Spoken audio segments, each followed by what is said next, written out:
All right, a very big welcome to you, my awesome viewers and subscribers from all over the world.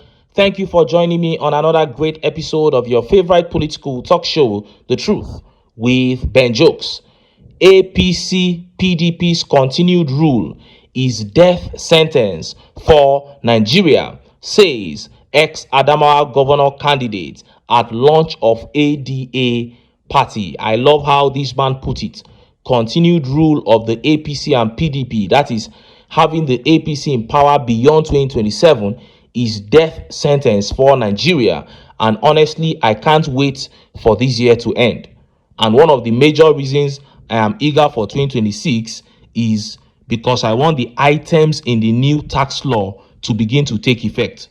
I am not a sadist though, but I want Nigerians to receive more brutality from Tinubu, because we must come to a point where even journalists will be scared to bring Tinubu spokesperson to the studio and sit there to hear them make atrocious statements like we are making progress, because they will know that Nigerians may even attack them, the journalists too, for not speaking up. If it is poverty that will unite Nigerians, then my wish is for Tinubu to impose more hardship, more poverty on the people, so that we can collectively say enough is enough. Now, let us look at the top stories. First is that pathetic one coming from hospitals in Oyo State. If this is the level we must come to for us to learn our lessons, then so be it. And next is that update from the ex-President Goodluck Jonathan. About a month ago, Jonathan said while speaking in a forum that no foreign investor would invest in Nigeria with the state of our judiciary. He said a country where politicians tell judges what to do can never attract foreign investors. And of course, we all knew he was talking about Tinubu and Wike. And now, Jonathan has gone to Ghana in front of other African leaders, including the chairman of the ECOWAS, to sound the alarm of the imminent death of democracy in Nigeria and Africa as a whole, a move that not only embarrasses Tinubu, but it confirms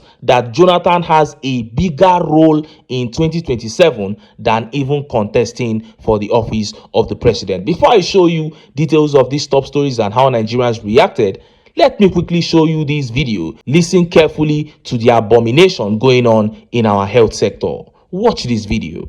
Let me start with like the Nyanya hospital that you showed. That was, yes. So you have like an average of 15,000 patients you see a day or a month, sorry. 15,000. Yes, and then you have only 20 doctors to see them. And then you have a bed space of just 39 bed space of 40 maximum. And you know that hospital has, that hospital caters mainly for pregnant women and children. So you really have like more cesarean sessions for those women who may not have what you call normal delivery, right? And you can have a doctor do up to 9 cesarean sections, even 11 in a day. One doctor That is correct. can carry out 11 yes. cesarean sections In a day. in one day. Yes. What's the ideal? What's the ideal? I mean, you shouldn't do more than 2. Oh my. Yeah. So if a doctor is doing 11, 10, then how do you prevent unnecessary mortality? How do you prevent that? Or you go to some other hospitals where a doctor takes shifts in a call in all the 4 major departments. So these things are not realistic. And so you see doctors collapsing at work. You see doctors dying, like the case we had in Port Harcourt. You see doctors on self-medication, on antidepressants. Oh yeah. You see doctors hypertensive and medication. So these are not just good for us. And not even, in fact, we're actually practicing quackery on our patient with this kind of condition. No, I need you to stress that point. I said, in fact, what exactly does it mean? As in it medical means, doctors who are well trained, right, well certified, absolutely, are practicing quackery. That's correct. Because of lack of manpower. So that's quackery actually.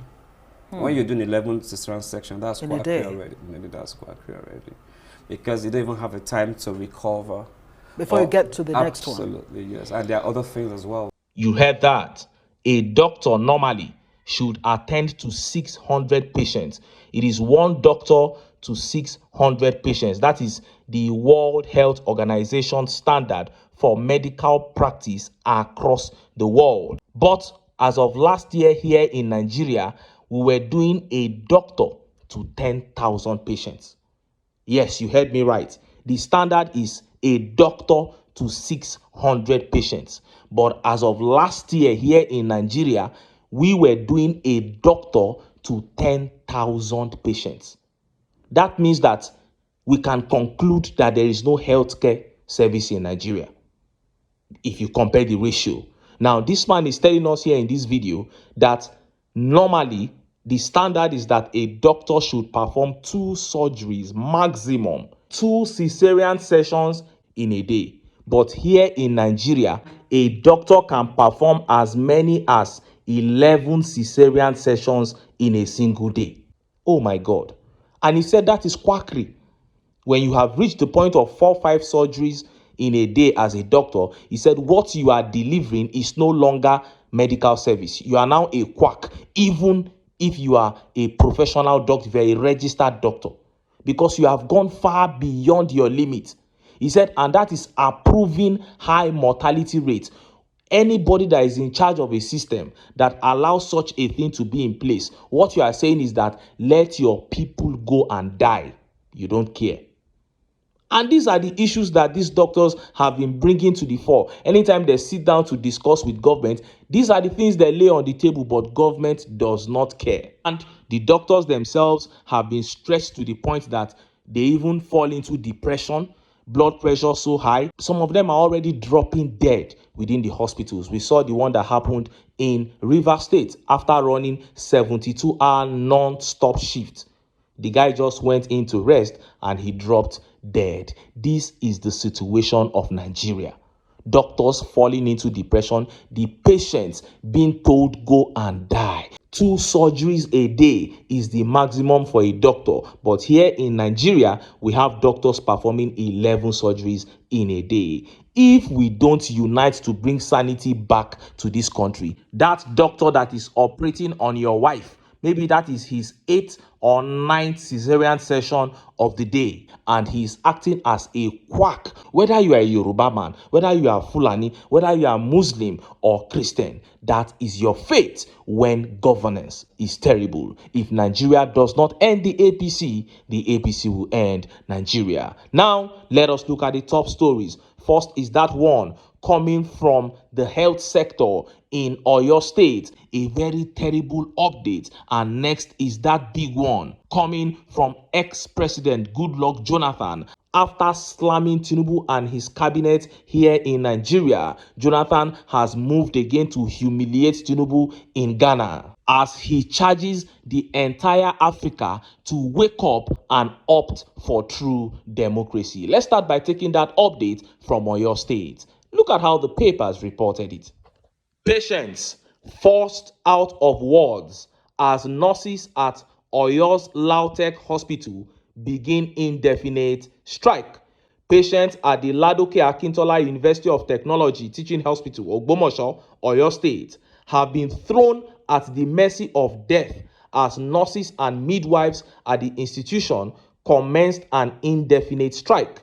The industrial action is over the non-implementation of the new national minimum wage and long-standing welfare demands. According to the association, the strike commenced on Friday following the expiration of a 15-day ultimatum issued to the hospital management. The union said repeated engagements and reminders had failed to yield results. Now, it is very easy for the average Nigerian to say that these doctors are wicked. But 15-day ultimatum, they told the government beforehand, 15 days, do something, government refused. It was the same thing that happened in UITH, University of Ibadan Teaching Hospital, where Tinubu said he was going to subsidize their NEPA bill, their PHCN bill, and he refused to do it. And there was blackout in UITH for over 110 days. And the Minister for Power, everybody looked on, they did nothing. That is why these nurses got angry. closed the hospitals, started throwing the patients out. This is anarchy. This is not time for tribalism or religious fanaticism. Nigerians have to do something. This country is crumbling under the APC. These people have totally lost it. Government at all levels, federal government, state government, local government level in Nigeria, nobody cares about anything governance again. They have no business with the citizens except for just maybe one or two governors.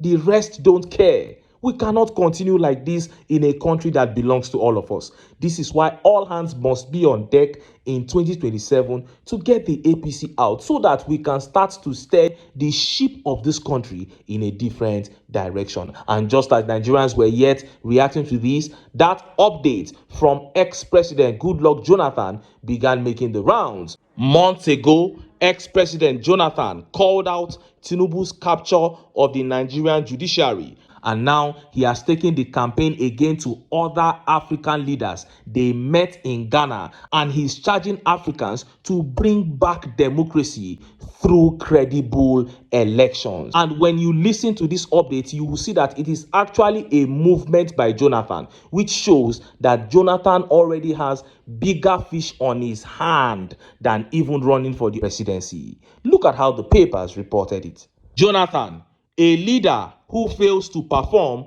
should be voted out. Former President Goodluck Jonathan has said any leader who fails to perform should be voted out of office if proper elections were conducted.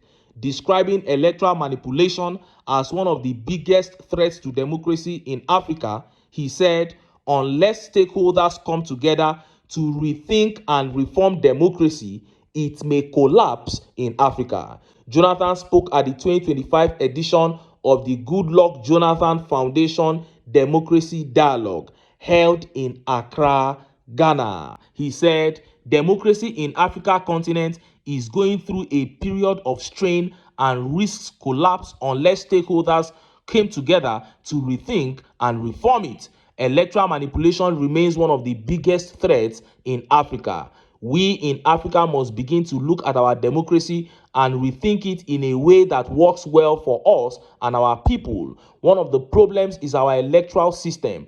People manipulate the process to remain in power by all means. If we had proper elections, a leader who fails to perform would be voted out. But in our case, people use the system to perpetuate themselves even when the people don't want them. Our people want to enjoy their freedom. They want their votes to count during elections.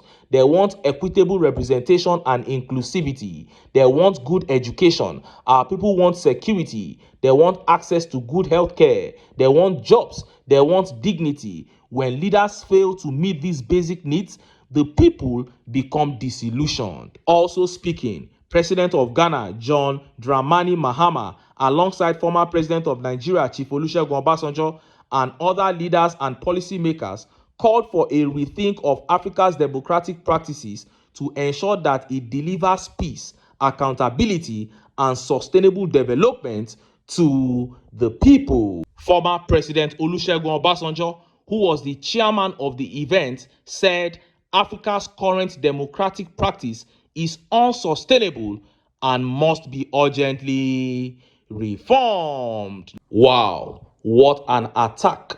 You don't need a magician to tell you that 90% of Jonathan's speech in that forum was an attack on Tinubu. And even that contribution by Obasanjo talking about democratic reforms was also targeted at the impunity of the Tinubu administration. So this is a super combination of two ex-presidents to fight this wicked administration that is hell-bent on completely destroying Nigeria's democracy. Now, they said Jonathan was speaking at that edition of Goodluck Jonathan Foundation Democracy Dialogue, strengthening democracy in Africa, changing the entire course of democracy in Africa, starting from Nigeria. This is the big fish I'm talking about that Jonathan has on his hand. Because as it stands now, the continent of Africa is fast rejecting democracy. because democracy has completely failed the people. So if Africans will accept democracy back, then we have to practice it the right way. And it starts from Nigeria, the giant of Africa. And that is what Goodluck is doing in this forum now, with this movement now. This is a continental movement. It is much bigger than you coming to be the president of Nigeria for 4 years. This is leaving a legacy. This is tending towards the kind of dream that Mandela had for the entire African continent. And of course, we know that all the criticisms of Jonathan in that speech of our democracy in Africa, he was looking at Tinubu as a case study. Nobody needs to tell you that. Because he has been attacking Tinubu in the last few months because of his obvious failure and his lack of democratic tendencies. And I like this direction that Jonathan is going with it. Obasanjo was the chairman of that event. The president of the ECOWAS Commission was there. So many other African presidents were there. Of course, it was held in Ghana. The president of Ghana, Mahama, was there. So this is how this conversation should go. Because it is clear that somebody wants to perpetuate himself in office. This is one of the best speeches made by Jonathan, because he was speaking ahead of what Tinubu is planning to do. He said, when you don't perform, you should be voted out. He said, but people have manipulated the system to perpetuate themselves in office so that they will not be voted out. He is already saying everything that the government of the day is planning to do. And that is the process that we must reject. And when they are having fora like this, including those who are biased towards Tinubu, you invite them. We don't care. It is time for you to declare yourself a statesman or as an enemy of the state. We are not saying that anybody should be thrown out of the office. What we are asking for is free and fair election, credible election, which is the foundation of any democracy that will succeed and build a nation. So let us see that statesman that will be against a free and fair election, that will have the temerity to say that he is not in support of a free and fair election. No statesman can say that. So let meetings like this continue to hold. Let us be having more of them like this. Involve the National Assembly. Appear before them. This nation belongs to all of us. Appear before them and say, look, we want a credible process. It's not about candidacy now. When I speak like this, some people will say, are you saying that it's only Peter Obi that is good in Nigeria? I have not mentioned Peter Obi since. I'm talking about Nigeria now. A credible electoral process so that we can know that the man in Aso Rock is the man that Nigerians voted for. So kudos to Goodluck Jonathan. This move to stabilize democracy in Nigeria and across Africa through credible elections must be intensified and sustained so that we can have good results as we approach 2027. Anyway, make I leave am here, make I still enter town, make I go get some ogbonge political news wey una go like. Why? Because of una na I dey here. So don't go away. Don't go away.